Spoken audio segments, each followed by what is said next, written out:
تعالى اسم الفاتحة. الحمد لله رب العالمين الرحمن الرحيم مالك يوم الدين إياك نعبد وإياك نستعين اهدنا الصراط المستقيم صراط الذين أنعمت عليهم غير المغضوب عليهم ولا الضالين آمين.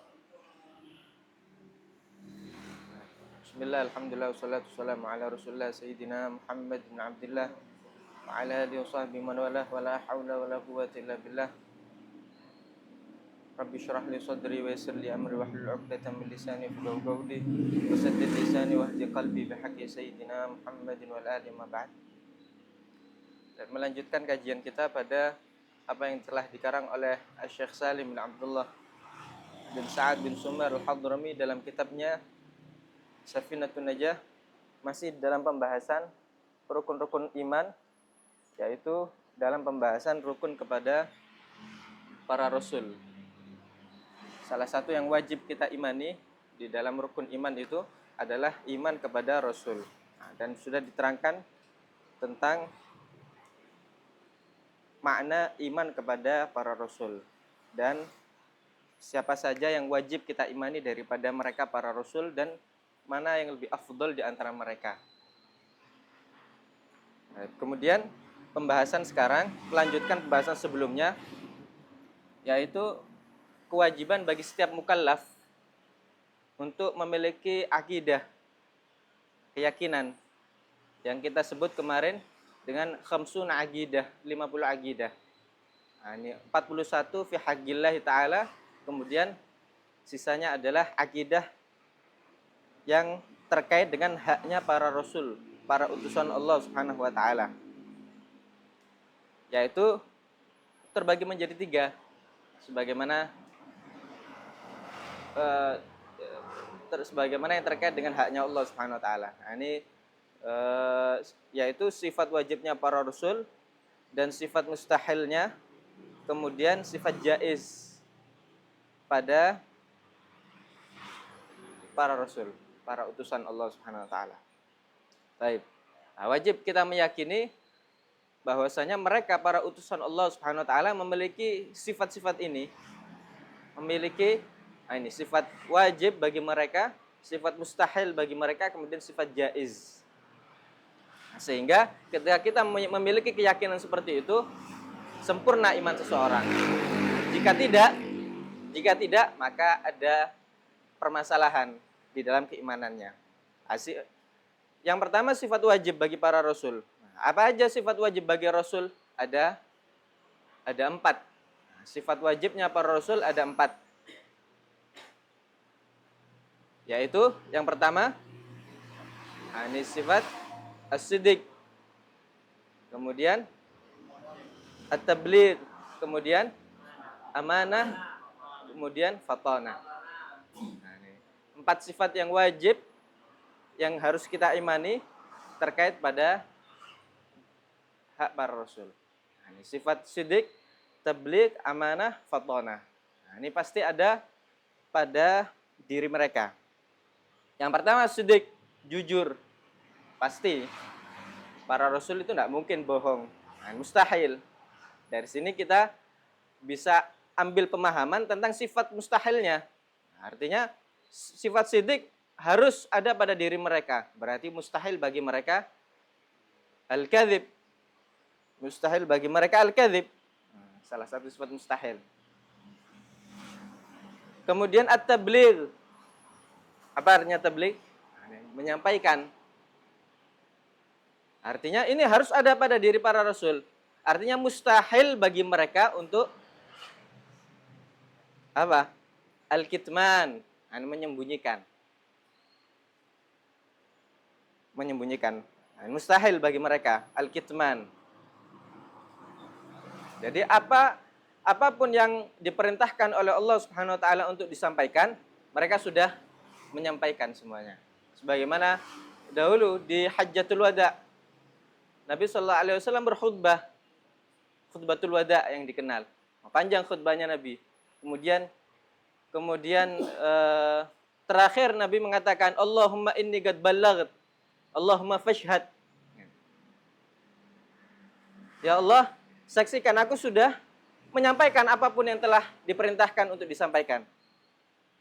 maka Allahumma fashhad, maka saksikanlah. Nah, akhirnya para rasul mereka pasti menyampaikan. Mustahil bagi mereka al-kitman. Wajib bagi mereka at-tabligh, mustahil bagi mereka al-kitman. Itu yang kedua. Kemudian sifat wajib yang ketiga yaitu al-amanah. Amanah mereka. Artinya mustahil bagi mereka apa? Al-khiyanah. Nah, ini kebalikannya. Jadi tidak mungkin mereka khianat. Mereka amanah.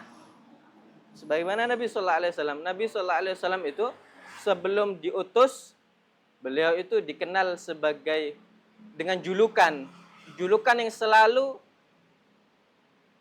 tersematkan pada diri Nabi sallallahu alaihi wasallam. Apa itu julukannya? As-Sadiq Al-Amin. Nabi dikenal sebagai As-Sadiqul Amin. Seseorang yang jujur dan seseorang yang amanah. Oleh karena itu, mereka orang-orang Makkah sangat merasa aman kalau menitipkan sesuatu kepada Nabi. Kenapa? Dikenal sebagai orang yang amanah. Bahkan ketika Nabi menampakkan ajarannya, mengajak mereka, kemudian mereka memusuhi, mereka masih tetap, mereka musuhi Nabi, tapi masih tetap merasa aman untuk menitipkan titipan mereka kepada Nabi sallallahu alaihi wasallam. Syahid, waktu mau hijrah, Nabi menyuruh untuk Sayyidina Ali mengembalikan itu amanat-amanat itu. Amanat-amanat yang dititipkan kepada beliau daripada orang-orang Makkah. Baik. Nah, itu. Yang pertama as-siddiq. Yang kedua at-tabligh. Yang ketiga al-amanah. Kemudian yang keempat adalah al-fatanah. Apa artinya fatanah? Kecerdasan. Maka mustahil bagi diri para rasul apa? Al-baladah. Nah, ini bodoh. Mereka cerdas. Itu fatanah. Itu ugul ar-rajihah. Mereka memiliki akal yang unggul daripada makhluk yang lain, memiliki kecerdasan lebih daripada yang lain. Dan memang mereka itu para rasul sebagaimana dijelaskan di dars sebelumnya, mereka itu adalah orang-orang yang paling istimewa di zamannya. Orang-orang terbaik di masanya. Sehingga apa? Sehingga ketika mereka diberikan perintah oleh Allah untuk menyampaikan, sangat mudah untuk diterima oleh orang-orang yang diajak oleh mereka. Kenapa? Mereka adalah orang-orang yang sempurna. Memiliki fisik yang sempurna, memiliki sifat yang sempurna. Jadi lebih bisa berpotensi untuk diterima oleh masyarakat. Ini rahmat dari Allah Subhanahu wa taala. Nah, itu sifat wajibnya 4. Sifat mustahilnya 4 juga sudah disebutkan tadi. Yang pertama apa tadi? Al-kadzib. Yang kedua al-kitman. Yang ketiga al-khiyanah. Yang keempat al-baladah. Nah, dihafalkan itu. Kemudian sifat yang ketiga yang wajib kita yakini pada diri para rasul al-jaiz. As-sifah al-jaizah. Ada 1. Apa itu? Al-a'rad al-basyariyah. Akan tapi hal-hal yang biasa ada pada manusia. Akan tetapi yang tidak sampai pada derajat kekurangan kepada mereka. Pada derajat menisbatkan aib kepada mereka. Tidak mungkin. Al-a'rad al-ittisaf bil a'rad al-basyariyah. Mereka bersifat dengan sifat-sifat yang manusiawi. Seperti apa? Seperti sakit yang ringan. Nah, ini namanya manusia, sakit yang ringan dan yang lain sebagainya. Tapi yang tidak menunjukkan akan kekurangan. Jadi tidak boleh seseorang meyakini pada salah satu dari para rasul atau para rasul itu ada kekurangan bagi mereka. Misal seperti keyakinan yang tersebar itu, yang patut untuk ditolak keyakinan tersebut tentang cerita Nabi Ayub. Nabi Ayub karena sakit itu, yang sebagian yang tersebar itu sakitnya sampai membuat orang lari dari beliau, jijik dari beliau. Nah, itu enggak betul sama sekali. Kenapa? Mustahil, enggak boleh kita meyakini pada diri para rasul kekurangan seperti itu. Memang mereka itu memiliki sifat jaiz ini, al-ittisaf bil a'rad al-basyariyah. Mereka mungkin bersifat dengan sifat-sifat manusiawi, tapi tidak sampai menunjukkan kekurangan. Tidak sampai pada derajat yang membuat mereka itu orang lain itu jijik kepada mereka, atau orang lain lari dari mereka karena sifat kurang yang dinisbatkan kepada mereka. Tidak sampai seperti itu. Maka dari sini kita mengetahui bahwasanya cerita yang tersebar itu tidak benar. Itu tidak benar.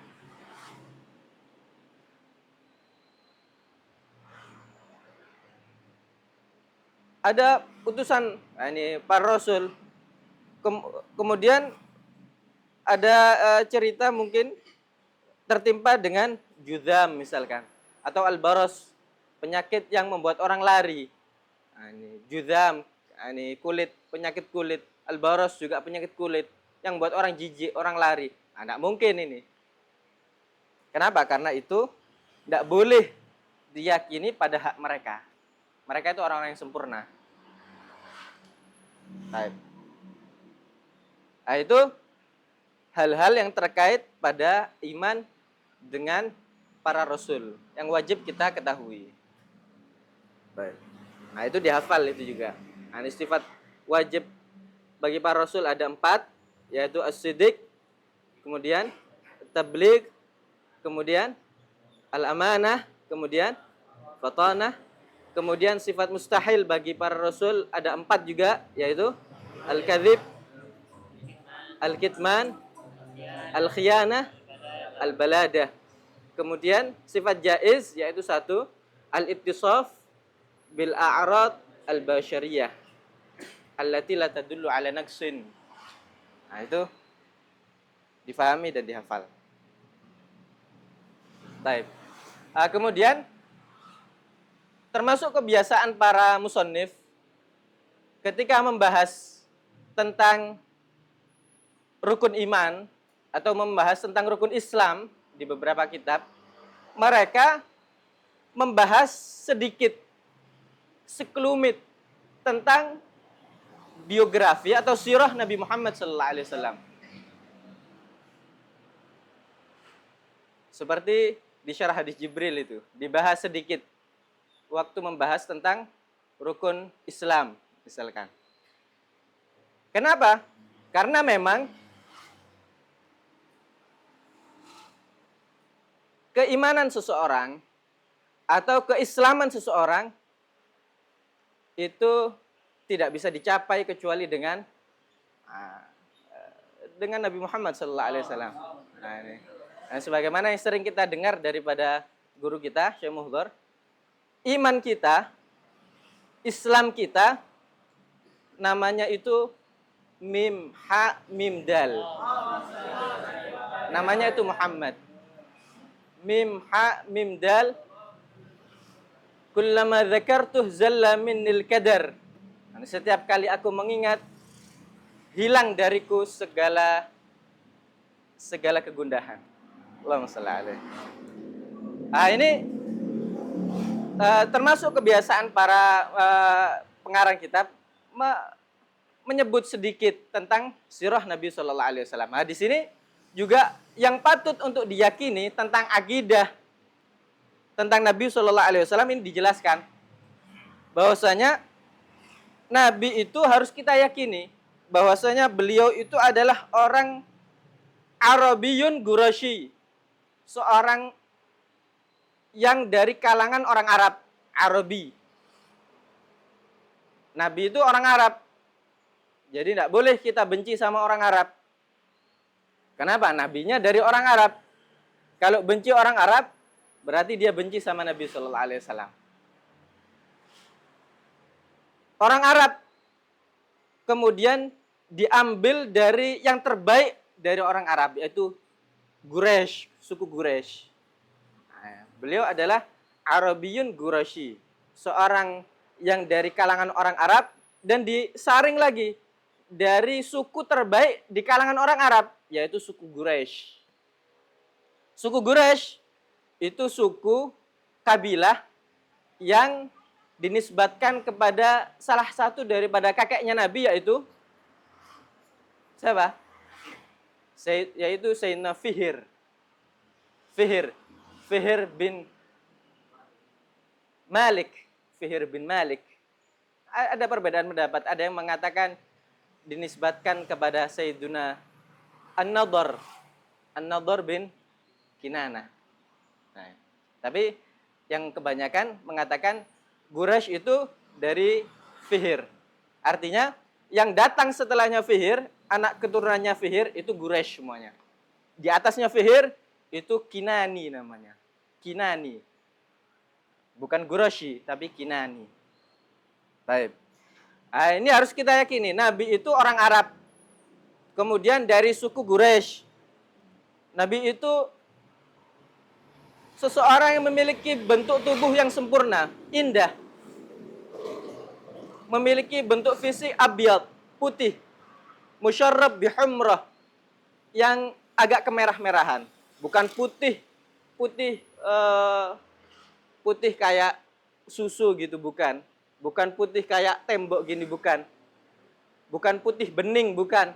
Tapi putih yang tercampur dengan kemerah-merahan. Indah.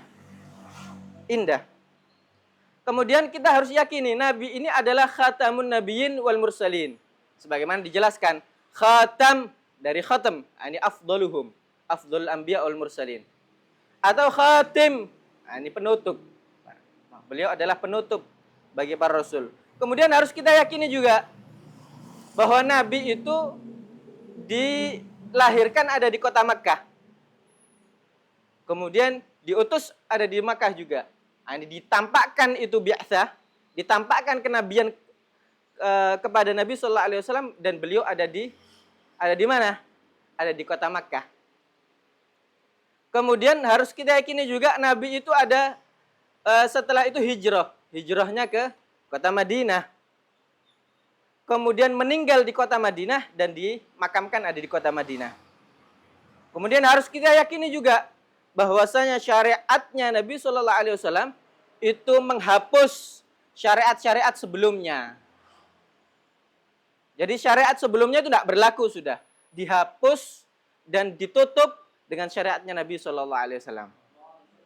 Kemudian syariat ini terus menerus berkelanjutan sampai hari kiamat. Jadi bahkan nanti ketika Nabi Isa turun, sebagaimana kita tahu Nabi Isa tidak mati, akan tapi diangkat sama Allah. Kemudian nanti akan diturunkan di akhir zaman. Beliau turun, kemudian beliau itu menjalankan bukan syariatnya sendiri, padahal ini Nabi, padahal ini Rasul, bahkan termasuk dari ulul azm, tapi turun sebagai salah satu daripada umatnya Nabi Sallallahu Alaihi Wasallam dan menjalankan syariatnya Nabi Sallallahu Alaihi Wasallam. Nah, itu harus kita yakini. Maka ini sekelumit sirah daripada Nabi Sallallahu Alaihi Wasallam. Itu wajib itu. Bahkan itu di Fathul Mu'in itu termasuk kewajiban pertama bagi orang tua untuk diajarkan kepada anaknya sebelum diajarkan toharo, bahkan sebelum diajarkan caranya bersuci, caranya sholat, yaitu harus mengajarkan kepada mereka sekelumit tentang sirahnya Nabi ini. Bahwasanya Nabi itu lahir ada di Makkah, kemudian diutus, ditampakkan itu kenabian ada di Makkah, kemudian beliau hijrah ke Madinah, meninggal di Madinah dan dikebumikan di Madinah. Nah, itu wajib itu bagi orang tua. Itu kewajibannya bahkan lebih dahulu daripada kewajiban mengajarkan mereka wudhu dan mengajarkan mereka sholat. Nah, mengajarkan siapa? Mengajarkan siapa itu Nabi Sallallahu Alaihi Wasallam. Mengenalkan Nabi. Nah, itu wajib bagi orang tua untuk mengenalkan Nabi sebelum mereka diajarkan kewajiban yang lainnya. Baik. Kemudian juga yang patut untuk diketahui yaitu tentang nasabnya Nabi Shallallahu Alaihi Wasallam. Nah, harus ini tahu, apalagi thalibul ilm harus tahu nasabnya Nabi Shallallahu Alaihi Wasallam. Hafal nasabnya Nabi Shallallahu Alaihi Wasallam.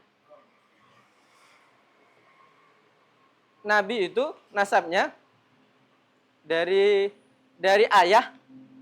Nah, ini Muhammad bin Abdullah bin Abdul Muttalib bin Hashim bin Abdi Manaf bin Qusay bin Kilab bin Murrah bin Ka'ab bin Lu'ay bin Ghalib bin Fihr bin Malik bin Nadar bin Kinanah bin Khuzaimah bin Mudrikah bin Ilyas bin Mudhar bin Ma'ad bin Nizar bin Adnan. Nah, itu harus dihafalkan itu. Bin Nizar dulu, bin Nizar bin Ma'ad bin Adnan. Nizar bin Ma'ad bin Adnan. Nah, sampai di sini sudah sepakat ini. Ahli sejarah sepakat. Sampai apa? Sampai Sayyidina Adnan. Di atasnya Sayyidina Adnan ini terjadi banyak ittirab. Masih tidak bisa dipertanggungjawabkan di atasnya Sayyidina Adnan. Yang jelas dari Sayyidina Adnan ini Nabi sampai ke Nabi Ismail bin Al-Khalil Ibrahim. Kemudian di atasnya tidak bisa dipertanggungjawabkan sampai kepada Nabi Adam. Dari nasab yang tadi kita sebutkan, dari mulai ayahnya Abdullah sampai Sayyidina Adnan, ini sepakat sudah. Di atasnya Sayyidina Adnan tidak bisa dipertanggungjawabkan. Bahkan katanya Sayyidina Abdullah bin Abbas, ketika disebutkan yang di atasnya Sayyidina Adnan, beliau mengatakan kadzaban nasabun. Kadzaban nasabun. Ini sampai 3 kali atau 2 kali gitu. Kadzaban nasabun. Kadzaban nasabun. Ini para ahli nasab itu telah berdusta. Ini kenapa? Setelahnya Sayyidina Adnan, ke atasnya itu tidak bisa dipertanggungjawabkan itu. Tidak apa-apa, mungkin sekedar pengetahuan, tapi di situ bukan sesuatu yang pasti, ya. Tidak bisa, bukan ilmu khobar yang bisa dipastikan kebenarannya. Tapi kalau sampai Adnan, ini sudah sepakat, para ulama sepakat. Baik. Tadi Nabi Muhammad SAW bin Abdullah. Baik. Kemudian bin Abdul Muttalib. Abdul Muttalib ini bukan nama aslinya. Nama aslinya siapa? Nama aslinya itu Syaibatul Hamd. Kenapa kok dinamakan Abdul Muttalib? Kenapa kok dinamakan Syaibatul Hamd? Karena ketika dia lahir, ini kakeknya Nabi ini, Syaibatul Hamd. Ketika dia lahir, li'annahu wulida wa fi ra'sihi syaibah. Karena waktu dia lahir, ada sehelai uban di kepalanya. Makanya dikatakan syaibah. Al-Hamd karena dia mengharapkan bahwasanya dia akan menjadi orang yang terpuji. Al-Hamd, Syaibatul Hamd. Loh, kenapa kok dinamakan Abdul Muttalib? Iya, karena dulu itu ini dibawa ke, mereka ada di Mekah. Kemudian ini ayahnya Hashim ini membawa dia ini ke kota Yathrib yang kita kenal sekarang ini ada kota Madinah yang dulu namanya kota Yathrib. Nah, ini waktu di sana lahir ini siapa namanya, Syaibatul Hamd. Dan orang Arab tidak tahu akan ini apa, anak yang lahir dari Sayyidina Hashim ini. Kemudian Sayyidina Hashim ini meninggal dan dikebumikan ada di situ, di Yathrib situ, di kota Madinah. Akhirnya anaknya ini dibawa sama pamannya. Pamannya namanya Muttalib. Sebagaimana kita tahu Abdi Manaf itu punya anak, di antaranya Hashim, di antaranya Muttalib, di antaranya ada yang lain. Nah, ini dibawa sama pamannya namanya Muttalib. Ini dibawa ke kota Makkah. Waktu di kota Makkah, orang-orang tidak tahu kalau ini anaknya Hashim. Karena memang lahirnya ada di sana. Akhirnya orang-orang ini tersebar kabar kalau suamanya Muttalib ini datang bawa budak.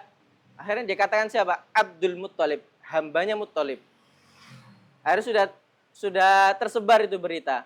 Kalau ini Syaibatul Hamad ini kakaknya Nabi, ini budaknya Muttalib ini, Abdul Muttalib. Akhirnya apa? Akhirnya sudah tersebar itu. Kemudian dijelaskan, tapi soalnya sudah tersebar, akhirnya dikenal sebagai Abdul Muttalib tadi. Namanya Syaibatul Hamad. Kemudian bin Hashim. Hashim ini bukan nama aslinya. Nama aslinya itu Amrul Ula. Nah, dikatakan ula li'uluwi martabatihi. Karena memang kakeknya Nabi, ayah-ayahnya Nabi semuanya itu orang-orang yang istimewa. Semuanya adalah orang-orang luar biasa di masanya. Sebagaimana dalam Al-Qur'an itu dikatakan wa taghallubaka fis sajidin. Nah, salah satu ahlillah menafsiri dari ayat ini taghallubaka. Ini berbolak-baliknya engkau, ini wahai kekasihku Muhammad, itu fisajidin pada orang-orang yang memiliki tauhid. Orang-orang yang sujud, sujud kepada Allah Subhanahu wa taala.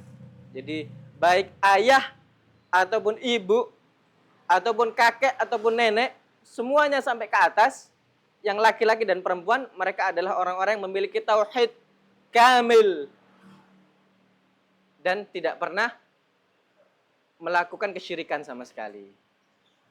Dan menikah dalam keadaan yang Islam. Wa ala sifahin god.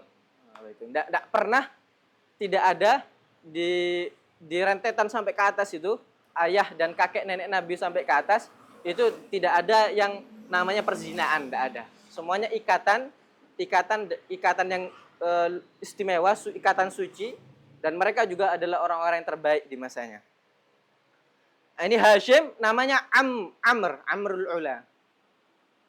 Dinamakan Hashim karena dikatakan itu li hashmihi tsarid linnas, karena suka membagi-bagikan makanan, ats-tsarid, makanan kepada orang-orang. Ini orang yang dermawan. Dinamakan Hashim. Bin Abdi Manaf bin Qusay bin Kilab. Nah, di Kilab di sini adalah kakeknya Nabi yang bertemu antara kakek dari ibu dan kakek dari ayah, bertemunya di Kilab sini. Sebagaimana nanti dijelaskan, ibunya Nabi itu namanya Aminah bintu Wahab. Kemudian bin Abdi Manaf bin Zuhrah bin Kilab. Ini ketemunya ada di Kilab. Kakeknya Nabi yang bernama Kilab. Ketemu jalur nasab dari ayah dan ibunya Nabi, ketemunya ada di Kilab. Nah, ini Kilab ini nama aslinya namanya Hakim. Bukan nama aslinya itu. Nama aslinya Hakim. Baik. Bin Murrah bin Ka'ab bin Lu'ay bin Ghalib bin Fihr. Nah, ini yang kita katakan tadi. Fihr, dari sini Qabilah Quraisy. Nah, diambillah nama Quraisy dari Fihr, Aulad Fihr. Anak keturunannya Fihr, itu mereka adalah suku Quraisy. Fihr bin Malik. Ada yang mengatakan enggak, yang di atasnya ini An-Nadhr bin Kinanah. Tapi yang kebanyakan dari Fihr. Bin Nadhr bin Kinanah bin Khuzaimah bin Mudrikah bin Ilyas bin Mudhar bin Nizar. Bin Nizar bin Adnan. Nah, Nizar ini dulu ayahnya itu, berarti ayahnya siapa namanya? Ma'ad. Sayyiduna Ma'ad ini. Itu waktu ngelihat dari anaknya, itu ada semacam cahaya. Nurun nubuwah. Nah, ini cahaya kenabian ya. Cahaya Nabi SAW. Yang yatanaggal minal aslab at-tahirah ilal arham al-fakhirah. Minal aslab al-fakhirah ilal arham az-zakiyat at-tahirah. Memang berpindah-pindah itu. cahayanya Nabi sallallahu alaihi wasallam. Ketika melihat ada cahaya itu yang luar biasa dari Nizar, akhirnya ini ayahnya ini nahara wa at'am. Beliau itu nyembelih dan bagi-bagi makanan yang banyak sekali. Akhirnya orang-orang ini bertanya, untuk apa Anda melakukan hal yang sangat ini berlebihan? Sangat berlebihan ini. Sampai menyembelih banyak, kemudian membagi-bagikan itu makanan dalam jumlah yang banyak. Akhirnya kata ayahnya ini, beliau mengatakan, hadza nazrun bihaqqi hadzal maulud. Nazrun, artinya nazrun ini galil. Ini itu sedikit kalau untuk hak bayi yang lahir ini. Nah, ini karena melihat bagaimana nur nubuah yang tampak pada anaknya tadi. Ini Nizar. Makanya dari sini dinamakan Nizar. Nah, ini sekelumit dari beberapa cerita dari kakek Nabi Shallallahu Alaihi Wasallam. Kemudian tadi dijelaskan juga tentang nasabnya Nabi dari jalur ibu. Ini Aminah bintu Wahab bin siapa tadi? Abdi Manaf bin Zuhrah bin Kilab. Ini Kilab bertemu ini nasabnya. Nasab ayah dan nasab ibunya bertemu di situ. Nah, kemudian terusannya ya sama kayak tadi sudah. Sampai Adnan. Baik.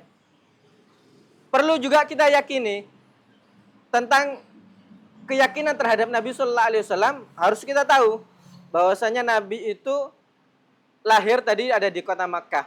Kapan beliau lahir? Lahirnya itu hari Senin. Hari Senin. Tanggal 12 Rabiul Awal. Di tahun gajah. Karena dulu itu tidak ada penanggalan. Mereka memberikan nama pada waktu itu tergantung kejadian besar yang terjadi pada tahun tersebut. Nah, ini kejadian besar yang terjadi pada tahun kelahirannya Nabi, yaitu kejadian pasukan gajah yang dipimpin oleh Abraha akan menyerang Ka'bah, akan menghancurkan Ka'bah. Nah, ini kejadian besar di tahun itu akhirnya dinamakan tahun gajah. Mereka gak punya penanggalan di masa dahulu. Nabi akhirnya tahun kelahirannya Nabi kita kenal sebagai tahun gajah. Hari Senin tanggal 12 Rabiul Awal tahun gajah. Nah, ini ada pendapat yang mengatakan kelahirannya Nabi ini 5 bulan setelah kejadian Al-Fil itu tadi, kejadian pasukan gajah yang akan menyerang. Jadi 5 bulan setelahnya Nabi lahir. Oh, bukan 5 bulan, 50 hari. 50 hari. 50 hari setelah kejadian pasukan gajah yang menyerang Ka'bah itu, 50 hari setelahnya Nabi sallallahu alaihi wasallam lahir. Baik. Kemudian harus kita ketahui juga bahwasanya Nabi itu diutus. Kapan beliau diutus? Di tahun ke-41 dari tahun gajah tadi. 41 tahun setelah tahun gajah, Nabi sallallahu alaihi wasallam diutus. Artinya apa? Kenabiannya itu ditampakkan. Bukan Nabi itu datang kenabian kepada beliau di umur 40 tahun, bukan.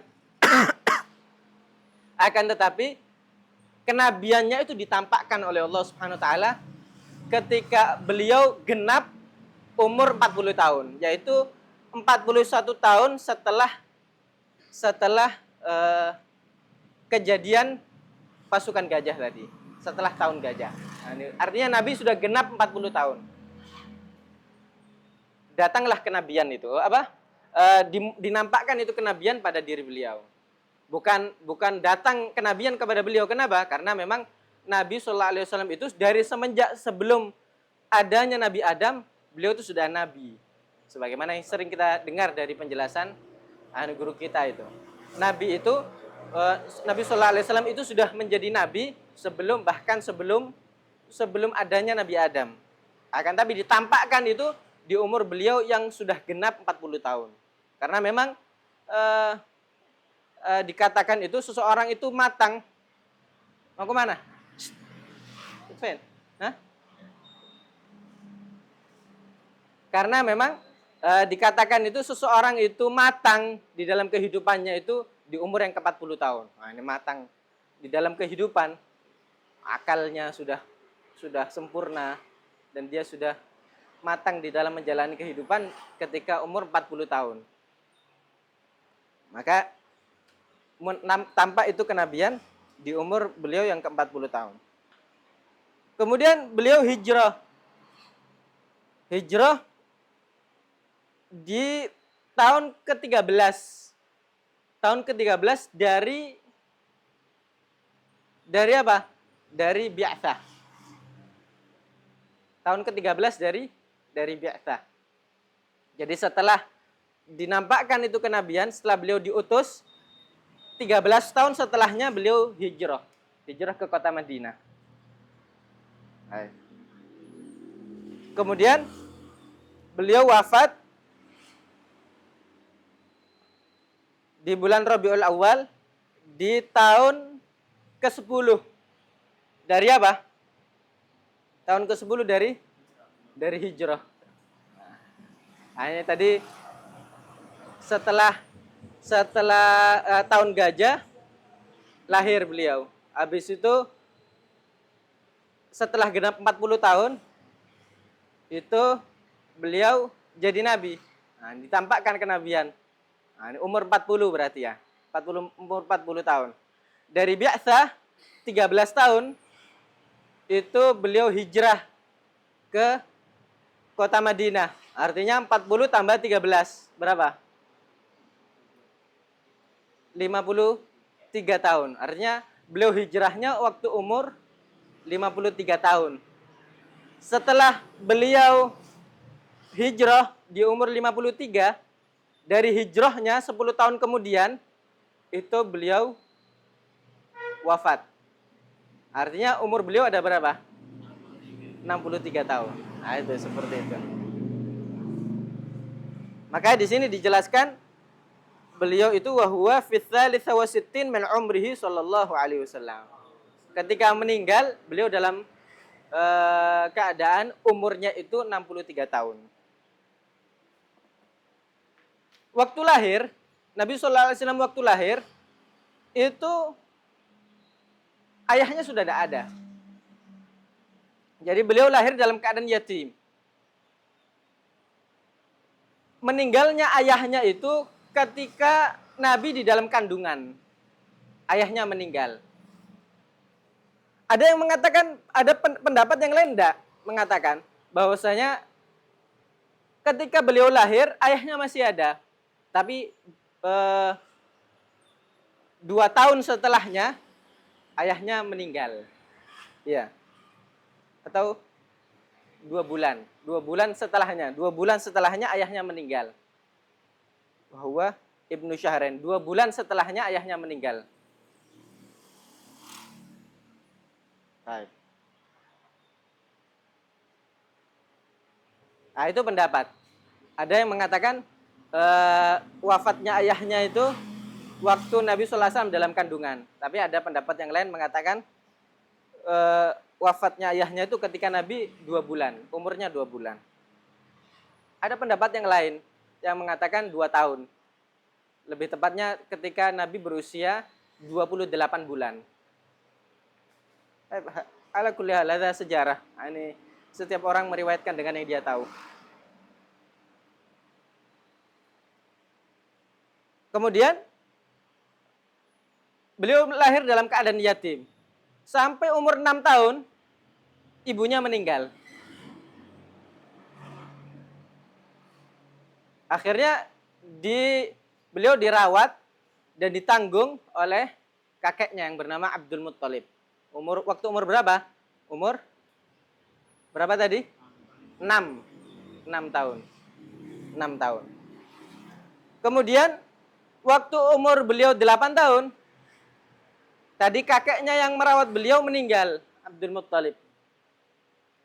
Akhirnya dirawat sama pamannya. Pamannya namanya Abu Talib. waktu umurnya 8 tahun. Nah, ini jadi Nabi Shallallahu Alaihi Wasallam itu memang dari kecil sudah ini lahir dalam keadaan yatim. Habis itu waktu kecil ibunya meninggal. Waktu umur berapa tadi? Umur 6 tahun. 6 tahun ibunya meninggal. 8 tahun kakeknya yang merawat meninggal. Nah, ini ada isyarah di sini. Artinya Nabi Shallallahu Alaihi Wasallam itu tidak ada sangkut pautnya, tidak punya jasa terhadap makhluk manapun. Yang mendidik beliau, yang merawat beliau secara langsung, yang memberikan perhatian beliau secara langsung yaitu Allah Subhanahu wa taala. Beliau bersabda, Nabi SAW bersabda, "Adzabani Rabbi fa ahsana ta'jibi." Aku ini yang secara langsung memberikan pendidikan, merawat ya Allah Subhanahu wa taala. Jadi tidak ada sangkut pautnya dengan makhluk. Jadi Nabi tidak punya jasa terhadap siapapun itu. Dibuat seperti itu skenarionya oleh Allah Subhanahu wa taala sehingga setiap orang mendapatkan manfaat dari Nabi, tapi Nabi tidak punya jasa terhadap siapapun, makhluk manapun. Karena memang sejagat raya ini, seluruh alam semesta ini diadakan, ini pemeran utamanya, maksudnya adalah Nabi Shallallahu Alaihi Wasallam. Sebagaimana dikatakan dalam maulid itu, al-kaunu isyaratun antal maksud. Ini seluruh yang diciptakan ini hanya sekedar isyarah saja. Yang dimaksudkan daripada itu semua adalah Nabi Muhammad Sallallahu Alaihi Wasallam. Nah, maka dibuat seperti itu. Bagaimana indahnya, bagaimana bagusnya setiap apa yang dinisbatkan kepada Nabi Sallallahu Alaihi Wasallam. Semuanya keseluruhannya sempurna, keseluruhannya rahmah. Nah, ini rahmatun kulluhu wa hazmun wa azmun wa garun wa ismatun wa haya'u muqsitul qawli wal fi'ali karimul khalqi wal khulqi muqsitun mi'ta'u. Maka ini memang beberapa pengarang kitab sebelum mereka menjelaskan, apalagi di fikih kadang, sebelum mereka menjelaskan tentang kewajiban sholat, kewajiban taharah, mereka menjelaskan tentang sekelumit tentang biografi kecil tentang Nabi Shallallahu Alaihi Wasallam. Cuma sekedar mengenalkan hal-hal yang dasar yang patut diketahui oleh setiap mukallaf tentang nabinya. Maka aib ada orang Muslim, ada orang KTP-nya Islam tapi tidak tahu sedikit pun tentang nabinya. Di mana beliau lahir, siapa ayahnya, siapa ibunya, tidak tahu sama sekali. Bahkan katanya Syekh Muhdhar itu, ada orang di perkuliahan itu, perguruan tinggi, dosen nanya ke mahasiswanya, suruh nyebutkan salah seorang dari tiga orang dari nama-nama istrinya Nabi. Gak ada yang bisa jawab. Padahal sudah perguruan tinggi sudah ini. Umur berapa itu sudah? Gak ada yang tahu. Justru nyebutkan tiga, gak semuanya, tiga aja sudah. Nama istrinya Nabi, gak ada yang tahu. Bahkan yang lebih parahnya lagi, sebagian mereka menyebutkan di antara istrinya Nabi itu namanya Aminah. Siapa Aminah ini? Siapa Aminah ini? Ibunya Nabi Sallallahu Alaihi Wasallam. Bukan istrinya. Ada yang dari mereka mengatakan salah satu istrinya Nabi Fatimah. Fatimah siapa Fatimah? Putrinya Nabi Sallallahu Alaihi Wasallam. Tidak ada yang bisa. Nah, ini maka aib. Harus tahu kita hal-hal yang dasar tentang Nabi Sallallahu Alaihi Wasallam. Hanya sekelumit saja. Kalau keseluruhannya, itu bahar malahu sahil. Itu lautan yang nggak ada tepinya itu. Kalau keseluruhannya tentang Nabi Sallallahu Alaihi Wasallam, itu tidak ada yang bisa jangkau itu. Tidak sebagaimana dikatakan sama guru kita Syekh Muhdhar, la ya'rifu haqiqata Muhammad illa Rabbu Muhammad. Tidak ada yang tahu, mengetahui secara pasti, secara betul tentang hakikatnya Nabi Muhammad kecuali Tuhannya, kecuali Rabbu Muhammad, kecuali Allah Subhanahu wa taala. Selain itu tidak ada yang tahu. Bahkan ketika itu Sayyidina Uwais Al-Qarni dijumpai oleh Sayyidina Umar bin Khattab dan Sayyidina Ali bin Abi Thalib. Karena disuruh oleh Nabi ketemu sama Uwais Al-Qarni, nyampaikan salam, suruh minta doa. Akhirnya Sayyidina Uwais Al-Qarni mengatakan kepada Sayyidina Umar dan Sayyidina Ali bin Abi Thalib mengatakan, kalian ini tidak tahu Nabi Muhammad kecuali illa dhilluh. Ma'arraftum min Muhammadin illa dhilluh. Kalian ini tidak tahu tentang siapa itu Nabi Muhammad kecuali hanya bayang-bayang saja.